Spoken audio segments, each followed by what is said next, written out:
Hello, you are listening to the Gamer Librarian Podcast, the best podcast you can find on this side of the multiverse. I am your host Adrian, and today I will be talking about two great TV show adaptations and more. Afterwards, be sure to subscribe to be notified when future episodes are released, and show your support by liking and leaving a comment. Thank you for joining. It's raining right now, so hopefully you can't hear that, but we've hit 30 episodes so far. Before we get into our main topics, I'll be starting off on a bit of good and sad news. The sad news does not relate to the podcast at all, so don't worry about that. It's about a retail chain in the UK called Game, I believe, who's laying off about all their lower level employees, everyone below like manager or assistant manager. In about 240 stores, they're laying off a good amount of people undetermined, but to only really offer them like something like about 0 hour contracts that doesn't give an actual hourly wage or like hourly working hours. I'm not really sure all that, but that's pretty awful. That the retail chain is going out of the business this awfully. I was surprised they even had something that wasn't the GameStop or anything. I've only ever seen GameStop in terms of retail chains for video games, but that's not the greatest. You would kind of think that if they have 240 stores, why not just consolidate the stores? But I'm not really sure what you would be doing about that. So that's online. Everyone can go and read that. I'll obviously link that in the article. Link the article somewhere in the description. But that's just upsetting. I hope everyone out there gets to find some kind of better opportunity somewhere. But yeah, that's the sad news. I hope that they're all gonna find some better opportunity. But the retail department, I guess, for video games is just not doing that well. I suppose they're probably just obviously caring about more about profits and all that, and that's just so odd. Because there's still games coming out. Why not just do the older games and the newer games? I'm not really sure what kind of department they're doing, but I don't know. I don't live in the UK. GameStop does like everything. They even have like still some Game Boy games and DS games, and they do like toys and stuff. I think they partnered with or got bought by ThinkGeek, I believe. I don't really remember, but they do like the ThinkGeek now, and that's what they're doing. But that's the sad news. And to the other topic, good news is that a company called Magnetic Press announced that they're doing and releasing a role-playing game on the Planet of the Apes series, which is sick. The link will obviously be put down below, but I thought it'd be cool to check that out and talk about it because I love Planet of the Apes. I think it'd be awesome to see when this comes out and look at all the art in the books and obviously the lore from the tour franchises. I'm so in love with it. It looks like it's on like a D6 system, so you'll be rolling D6s for a majority of your stuff, and they have two books, like a core rule book, obviously, and then a film series source book, which obviously seems cool. And then we'll probably get like a campaign book, or maybe there's probably one or two small campaigns in both books. But that's pretty cool. Obviously, collector's editions and all that stuff. Yeah, there's like a sign up thing for it launching soon, and that's really sick. I've already signed up. I'm gonna be getting that as soon as I can. I'm so hyped. It's gonna be awesome. That's gonna be a game I definitely want to run soon, sometime in the future. And besides that, let's get into everything else I want to talk about because there is some really great shows out there that I think people could probably check out because they probably obviously have these two subscription services. Um, but let's talk about the big one. It's more video game related. So obviously, I saw Fallout, watched the Fallout TV show, all 8 episodes, phenomenal, absolutely great. I think it was a really well done and heartfelt kind of faithful adaptation. You see that you have like a lot of charm and love from it. Obviously, the setting of Fallout has been done in video games, and they could just obviously pull from that. But it was handled so well, and I love the lore that they added to it. It doesn't really focus on setting or like stories that happened in the game. It kind of takes inspiration from that and all their characters, like with Vault Dweller looking for their dad, and like bounty hunter ghouls, and the evil Brotherhood of Steel. That's pretty much all there. That's as far as it goes. Besides some small teases, they don't mention anything that's majorly important to the overall game series.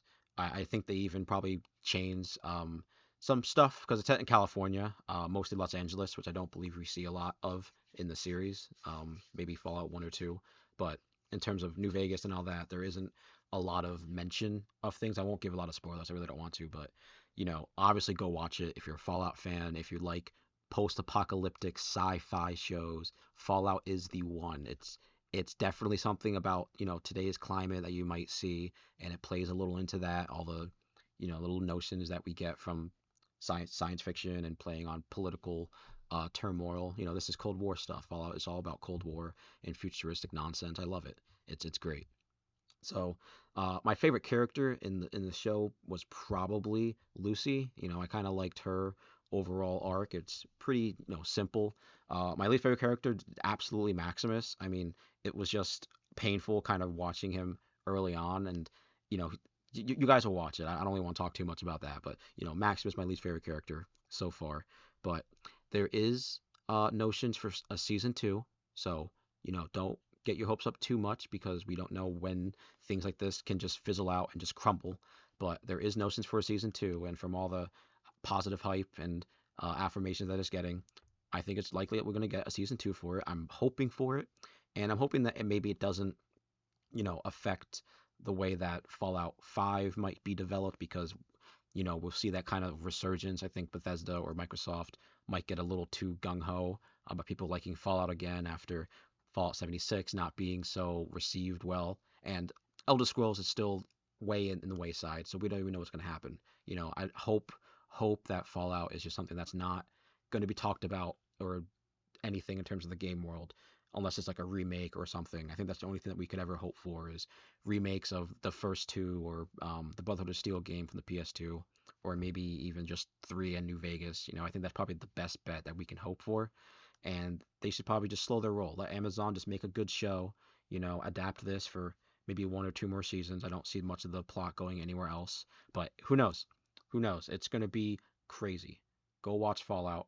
I absolutely loved it, and the cast killed it. There's so many fun little nods to the game, and they make it feel like it's in the world of Fallout. They don't like make it so that the real world today is like kind of influenced in some way. No, no, no. It's Fallout has a specific setting from like its post World War II canon like events, I suppose, and then from like what happens around 2077 when the world is pretty much frozen in that apocalyptic state, and then 200 years later is when we get all that. So, it's in the Fallout universe. It's not like Watchmen, how Watchmen kind of modernizes the modern world of the Watchmen universe. If you've seen the Watchmen show from HBO, that's what I am talking about. But they don't do that here. It's its own thing. It's its own little contained thing of Fallout, and I loved it. Absolutely loved it. So the second show that I really want to talk about is on Netflix. And after the great adaptation that was Three Body Problem, I think that almost all the foreign Asian shows that they put out are great, even if they're not wholly based on original content. I still think they're great. And this is based on a manga. Parasite the Gray came out, I believe, earlier in the week, maybe last week, and this is a foreign adaptation of the Japanese manga Parasyte, or Parasyte the Maxim, as I think maybe the anime specifically called the Maxim, and it is made in Korea. I believe it's a Korean show. I assume South Korea, obviously, but I think that is a great piece or added to the lore of Parasite. I don't want to spoil anything about it, only because it bridges into the manga and the anime. So if you haven't seen those two, please go and do both.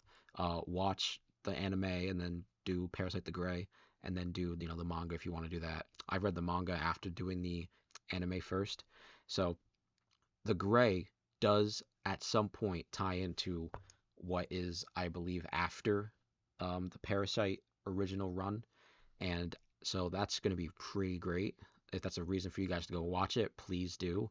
And the fights in the show, the CGI, the gore, and the plot, all solid.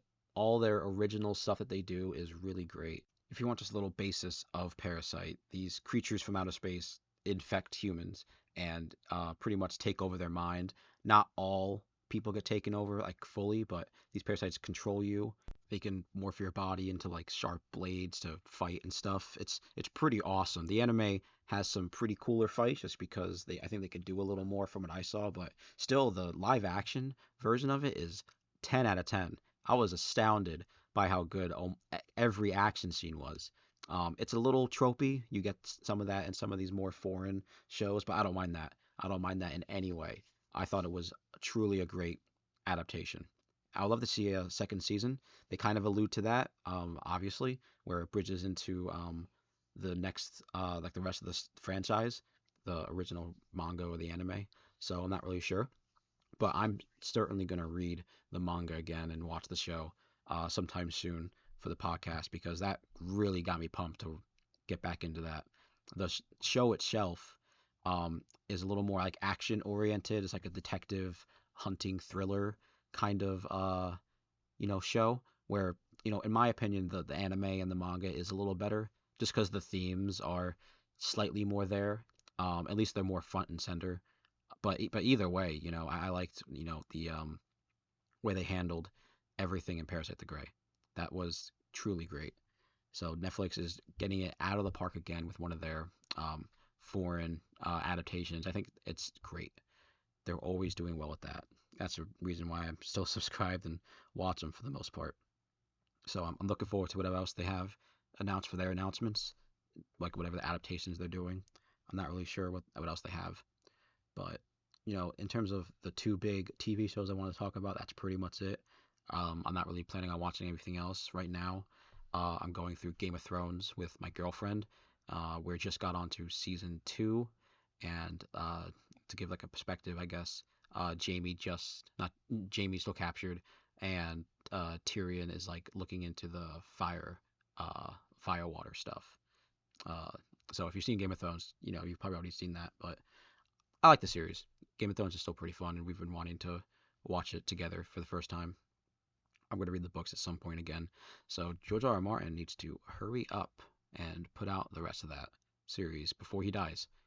Unless it's going to be like a manga situation where the writer dies before the before the main show and the books get a real adaptation finish. So I don't know. Game of Thrones I think is all right, but other than that, I've been playing Chrono Trigger. I think Chrono Trigger is so fun. Right now, I'm playing the DS version, so I can do the like the little extra stuff that they have added on. I'm a big fan of it.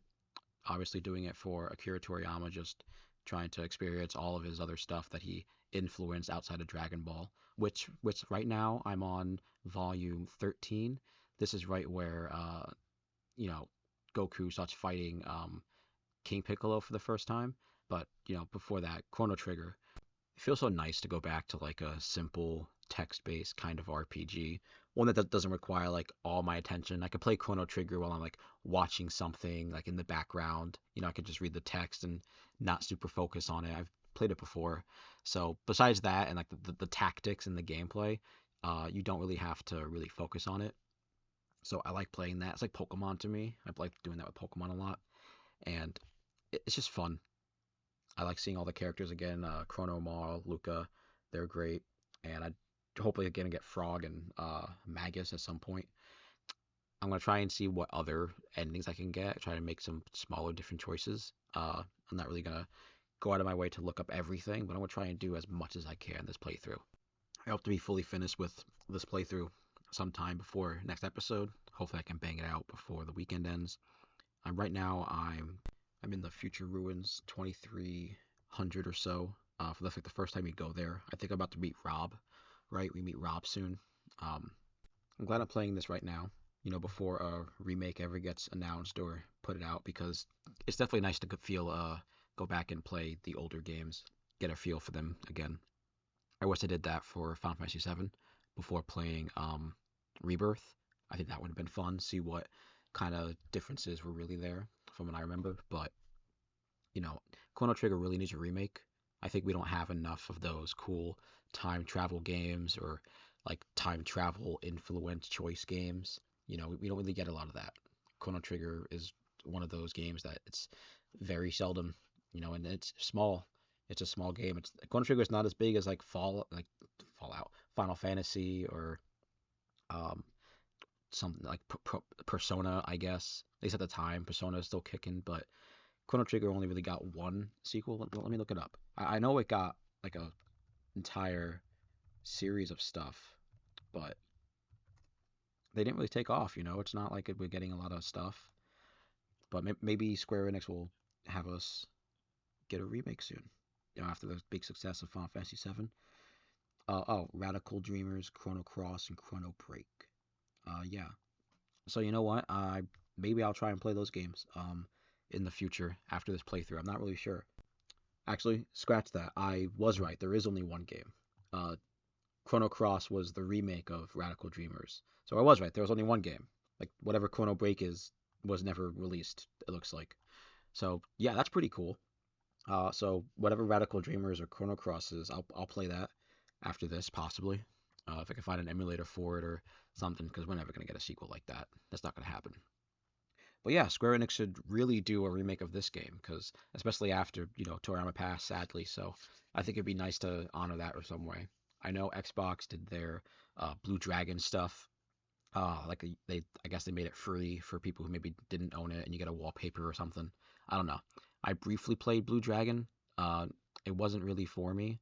I definitely liked the art style. I thought that was really cool. That's what drew me to it. But it wasn't for me. I like to go back to it. That might be pretty cool. Maybe we'll go back to Blue Dragon and give that another shot. Maybe see the ending fully. Definitely never beat it. That's for sure. But yeah, other than that, I definitely still reading Dragon Ball. I talked about it a little bit, before, but Goku is still fighting King Piccolo right now. Let's see. We definitely had the fight with Tien Shinhan during the second Budokai Tenkaichi, and I was surprised that Goku didn't win that. I mean, I like they tied and all that, but damn, I was actually surprised. This is also where Krillin dies for the first time. Crazy. This is the first time Krillin ever gets murked. So maybe he doesn't do that ever again in the manga for Dragon Ball. It certainly happens more than once in Z. That's for sure. But I'm so glad I started reading the manga again. It's been such a nice ride, and going through all the manga, they have the little chapters at the end with like questions and Q&A for Akira Toriyama, and they got like drawings here and stuff. If you guys can go purchase the physical manga, you absolutely should, because looking at the art and all that, like feeling it through your fingers is so good. It's been what I've been reading at work, this and some other books. I've been reading The Great God Pan by author Mackin, and this was a pretty cool like gothic story. It's about some woman who gets an experiment done on her, and she starts turning into like a weird goat monster inspired by the God Pan, or what they describe in the book as seeing the God Pan, and it was inspired by his trip in Wales, and the God Pan is from Greek mythology, so that's all connected. But overall, I thought it was a pretty good gothic horror kind of story. It was definitely along the lines of like a Frankenstein kind of thing. Not as much, you know, scary as I would have wanted. It was a story told within like the like background tense and like through letters and stuff. And it's definitely a 1980s kind of writing style, or presentation or viewpoint, whatever you want to call it. But overall, I thought it was fun. My friends told me to read it, and that was what I was trying to read throughout the week. And he has some other stories, some other horror stuff, but I'm not really going to go into those. Um, Overall, this was a really great week. We got some cool Fallout stuff. Parasyte was a really good show, and I'm excited to see what games are going to be announced soon. Sandland comes out sometimes this month. That's probably going to be one of the games I play soon, only because it's just around Toriyama's death, and I want a reason to experience the Sandland series. I think a game could really offer a good experience for that, besides just reading the manga for the first time. But I might do that as well, or the anime. And I think The Long Walk is what I'm going to read next. I've been really itching to read that again, because I just love Stephen King, and it's one of the greatest stories ever written. So other than that, Ermac came out for Mortal Kombat 1, like a trailer for him. So that seems pretty cool. We're still in like season 1, I guess, of their announced content. it was like what 6 or 7 characters that they're putting out. I don't really remember, but I like Mortal Kombat 1 when it came out. I'm not really diverse in it from most of my time. I try to stay on Tekken, to be honest. Tekken's the fighting game that I'm trying to give like the most of my time and my effort. But I like Mortal Kombat. I would be excited for whatever they announce next, but I don't know. I kind of feel like Mortal Kombat's gotten a little slow. I would like to see a little more characters in their roster. Definitely like a 3v3 kind of thing. I think that would be a really cool dynamic, or even like a 2v2. I'm not really into the 1v1 stuff, so that's like Tekken. I like Dragon Ball Fighters, Marvel vs. Capcom. Those are pretty fun. Guilty Gear is one game that's really exciting for me to play. They just put out another character for that game, some girl with a key. I'm so behind on Guilty Gear characters. I never tried the DLC. I would love to. I just haven't really gotten a chance to buy them on sale or anything. But I liked Rabathal. She was my favorite character for Strive. Loved playing her. But yeah, if you like fighting games or Guilty Gear Strive, uh, Chrono Trigger, or the Fallout show, Parasyte, leave a like and comment on what games or books I should read in the future. This has been episode 30 of the Gamer Librarian podcast. Thank you, and see you next time.